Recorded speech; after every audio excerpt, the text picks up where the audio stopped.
Buen día, mi nombre es Alexa Jiménez y junto con mis compañeros estaremos hablando sobre las alteraciones en el ejercicio del funcionamiento sexual. Iniciamos con las alteraciones que se producen a nivel de la situación estímulo sexual.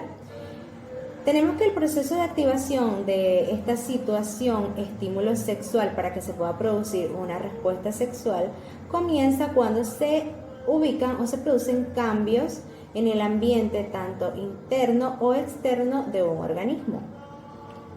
Algunas veces para que se produzca esta activación se va a dar por medio de estímulos o una situación estímulo sexual específica y hay veces en las que no se produce la activación. Entonces en ambos casos vamos a estar en presencia de rangos de variabilidad fisiológica que me producen una alteración en el funcionamiento, dando cabida a que haya la presencia de una entidad clínica.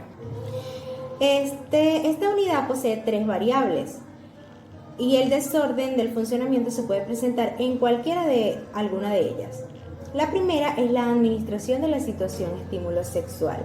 En este caso, el estímulo se va a producir por un administrador específico solamente, como es el caso de las pedofilias. La segunda variable tiene que ver con el método de administración de la situación estímulo sexual. En este caso, el estímulo se va a producir por un método específico solamente también. Ejemplo de ellos tenemos el sadismo. Y la tercera variable tiene que ver con la frecuencia en que se produce la estimulación, la situación estímulo sexual. Entonces la frecuencia va a ser una frecuencia específica, pero tenemos frecuencias altas, como por ejemplo el caso de las ninfomanías, y tenemos también frecuencias bajas, como lo es el caso de las anorexias sexuales. Buenas tardes, mi nombre es Yerismar Jiménez y yo les voy a hablar acerca de la pedofilia, el cual es un trastorno psiquiátrico en el que el afectado experimenta excitación y placer a través de la actividad sexual y la fantasía sexual con niños y adolescentes en edades comprendidas entre los 8 y 12 años. La causa de la pedofilia. Hoy por hoy no hay una causa específica de pedofilia, sin embargo varias teorías han demostrado que ser víctima del abuso infantil podría ser una causa de pedofilia, aunque no todos los pedófilos han sido abusados sexualmente durante su infancia. Otra explicación la da la psicología social, que ha otorgado un papel en el aprendizaje y las actitudes negativas acerca de la sexualidad. Ha establecido que la baja autoestima, la inseguridad, la dificultad para establecer relaciones con iguales llevan a estas personas a buscar menores, es decir, a establecer relaciones desiguales que los van a hacer sentir controladores, dominantes, posesivos. Otra causa podría ser la personalidad inmadura o poco forjada, así como la escasa formación, la baja tolerancia al estrés y la falta de empatía. Es importante que nosotros sepamos que no todas las personas que presentan estas características son pedófilos y que no todos los pedófilos presentan estas características. ¿Cómo nosotros identificar o cómo nosotros diagnosticar la pedofilia? Es importante que realicemos una serie de estudios psicológicos, psiquiátricos y biológicos completos que nos van a permitir determinar el curso de la enfermedad y su gravedad. Debemos realizar un historial de vida donde establezcamos si este paciente fue víctima de abuso o de maltrato sexual durante su infancia. También debemos evaluar lo que es la relación paterno-filial, que nos va a proporcionar características de la personalidad del paciente. Realizar una serie de cuestionarios que nos van a permitir evaluar la presencia o ausencia de otros trastornos mentales, también evaluar si hay exceso o si hay abuso del consumo de alcohol, de drogas y de otras características importantes que nos van a llevar hacia el diagnóstico. Establecer lo que es el sexo y la edad de los niños por la cual estas personas sienten atracción sexual.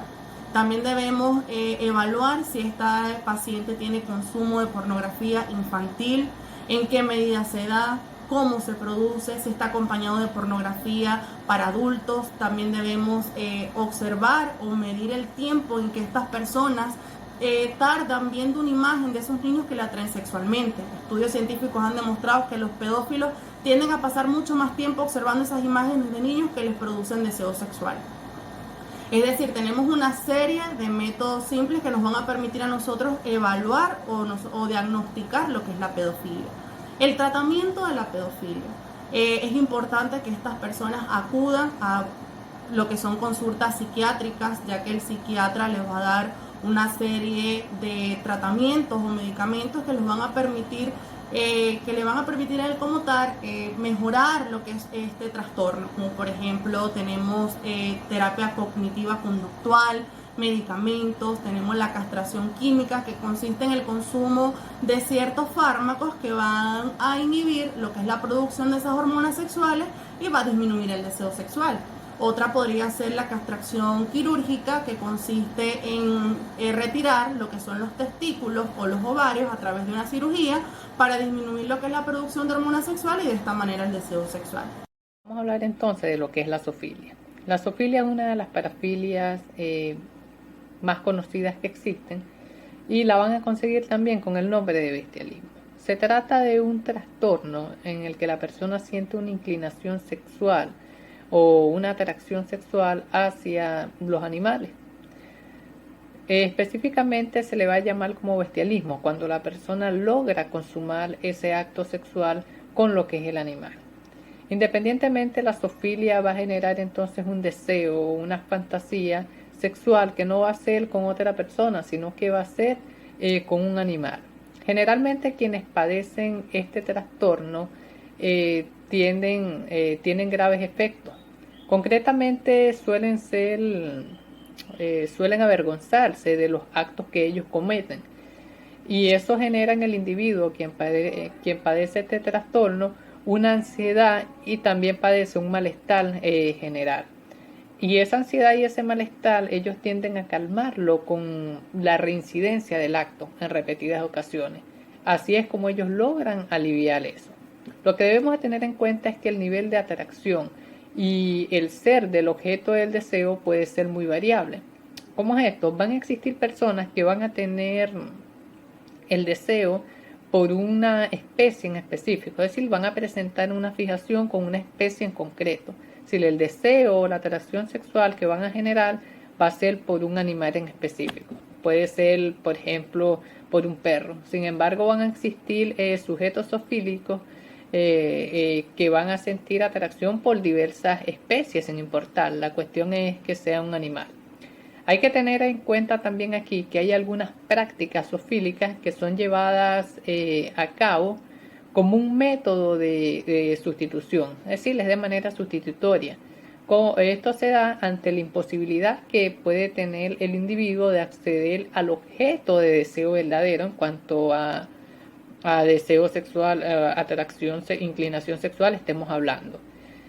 Por ejemplo, un sujeto, un hombre, citando un ejemplo, que no logre acceder al deseo de su contraparte femenina, tiende entonces a sustituirlo, si tiene cierta inclinación zoofílica, hacia lo que es un animal. Sin embargo, el sujeto zoofílico generalmente él siempre va a tener una mayor preferencia por seres que no son humanos. Desde luego, la zoofilia es penalizada en muchos países debido a que existe un maltrato y un abuso en el animal en cuestión. Además, se debe tener en cuenta de que se producen enfermedades de transmisión sexual, puede darse la aparición de enfermedades zoonóticas, por lo tanto es penado por lo que es la ley. Asimismo, puede provocarse entonces durante el acto lesiones físicas tanto para la persona como para el animal y alteraciones posteriores a lo que es la cópula. ¿Qué es lo que causa como tal la conducta zoofílica? Todavía no se sabe bien cuál es el mecanismo que provoca que un individuo se sienta inclinado sexualmente hacia un animal. Sin embargo, las prácticas zoofílicas suelen darse en zonas aisladas y de difícil acceso, generalmente en los ámbitos rurales. En este tipo de ambiente, el ser humano tiene un contacto muy limitado con otras personas, mientras que el acceso a los animales, como por ejemplo el ganado, es relativamente sencillo.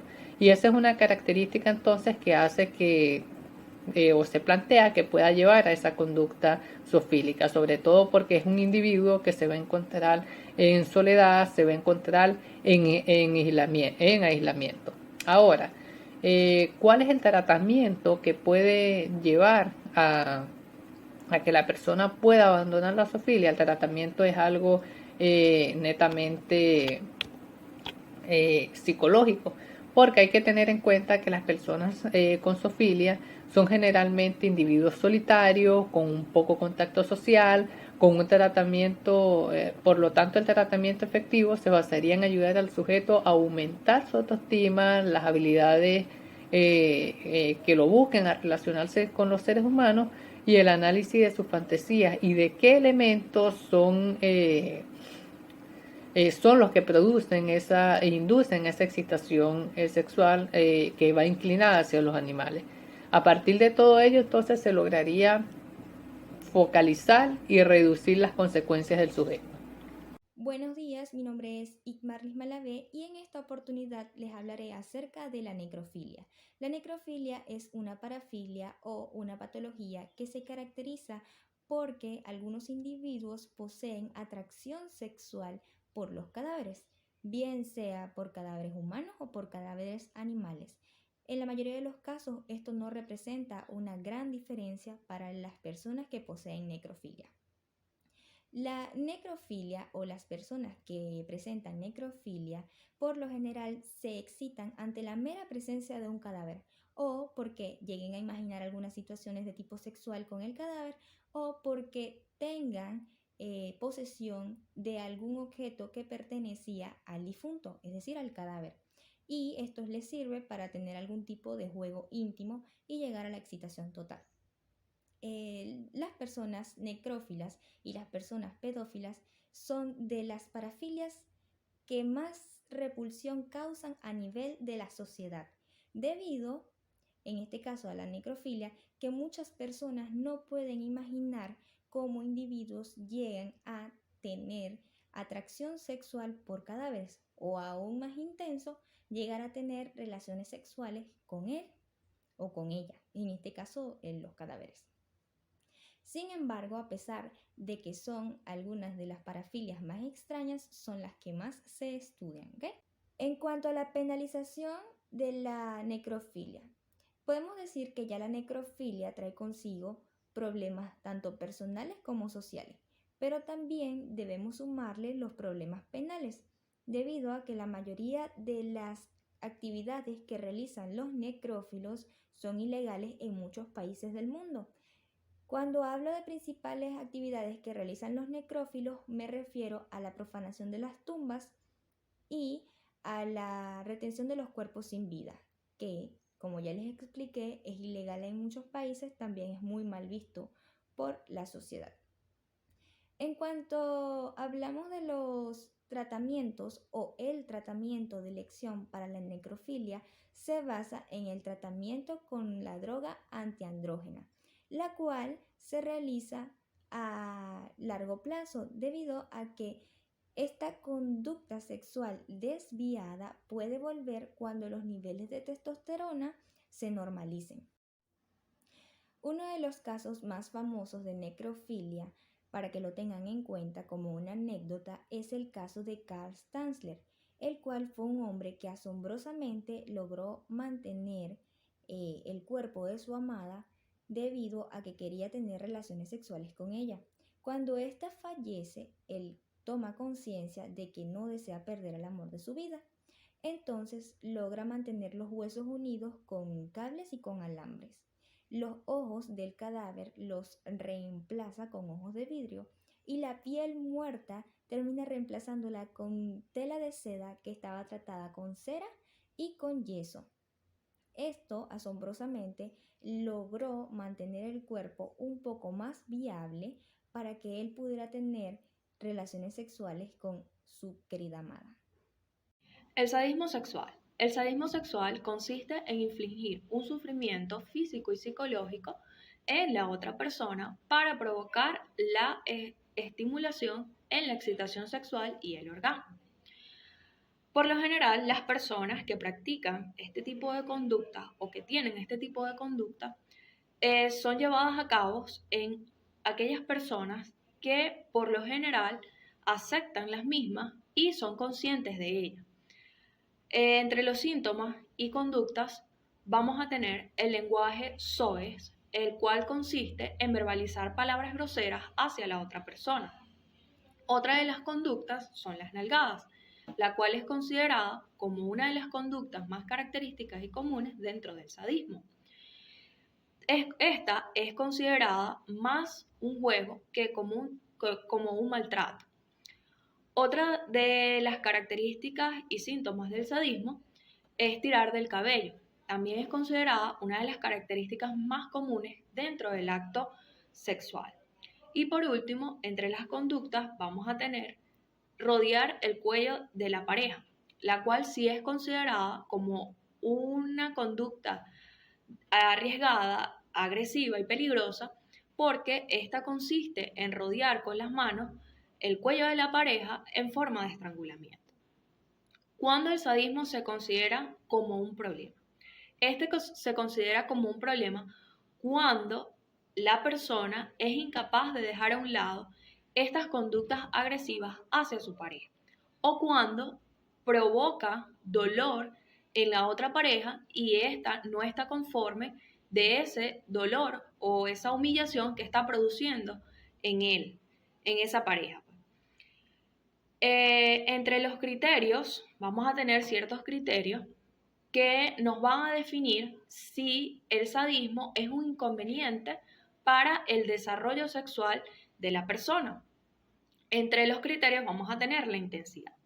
La intensidad se refiere a que durante el acto sexual, es decir, por ejemplo, pasa de un simple tirón de cabello a golpes, es decir, de ese tirón de cabello pasa a golpes en forma agresiva o hacia castigos físicos o psicológicos. Otro de los criterios es la frecuencia, como ya lo había mencionado. ¿Cuándo esto se torna un problema o un inconveniente? Cuando el paciente o la persona es incapaz de dejar a un lado las conductas agresivas durante el acto sexual. Otro de los criterios es el área donde éste se desenvuelve, porque muchas veces este tipo de trastorno provoca tanta preocupación en el paciente que puede afectar tanto su desarrollo hacia la sociedad, en su familia, en el trabajo, entre otros. Y la comorbilidad con otros trastornos es otro de los criterios, el cual se refiere a que el sadismo puede estar relacionado con otros tipos de trastornos, como por ejemplo dificultad para alcanzar el orgasmo, entre otras conductas. Es decir, que el paciente va a tener más de un síntoma relacionados con otros tipos de trastornos. Buenas tardes, mi nombre es Valeria Marín y yo les voy a continuar hablando acerca de otra de las parafilias más comunes, que es el masoquismo sexual. Este se define como la excitación ante el hecho real de ser humillado, pegado, atacado o cualquier otra forma de sufrimiento. Las personas masoquistas sexuales sienten placer ante el hecho de ser humillados tanto física como psicológicamente. Este es más común en mujeres. Frecuentemente se asocia al trastorno de personalidad masoquista y autodestructivo, el cual se caracteriza por un patrón de comportamiento y visión del mundo relativamente constante en el tiempo, en el que el sujeto presenta elementos de autodestrucción y de autonegación. Estas personas tienen un elevado nivel de vulnerabilidad ante la humillación, son bastante inseguros y presentan miedo al abandono. Además, creen que tienen el deber constantemente de ayudar a los demás, puesto que en el hecho de ayudar a los demás hacen verse como necesarios. Y este trastorno de personalidad está relacionado con el odio hacia uno mismo. En las afectaciones vitales de este trastorno es que estas personas cursan comúnmente con un elevado nivel de frustración, el cual sirve para retroalimentar las creencias de insuficiencia que estas personas tienen. Entre las posibles causas tiene origen multicausal, pero entre los factores que más se repiten en la aparición de este trastorno de la personalidad se encuentran la confusión e integración en un mismo sujeto de experiencias de castigo, dolor y sufrimiento con la sensación de seguridad y protección. El tratamiento es algo complejo, puesto que estamos hablando de una forma de ver y procesar el mundo. Sin embargo, no es imposible. El tratamiento buscaría eliminar o cambiar la dualidad y la polaridad que existe entre el dolor y el placer que esta persona presentan, puesto que es común que las personas con este trastorno de la personalidad tengan cierta discordancia entre el placer y el dolor, puesto que frente al dolor sientan placer y viceversa. Además, buscaría gratificaciones en sí mismos para así evitar dependencias en los demás. En ocasiones también se da que la persona es la misma persona es la que se inflige el daño o el dolor, en donde se daría una respuesta sadomasoquista.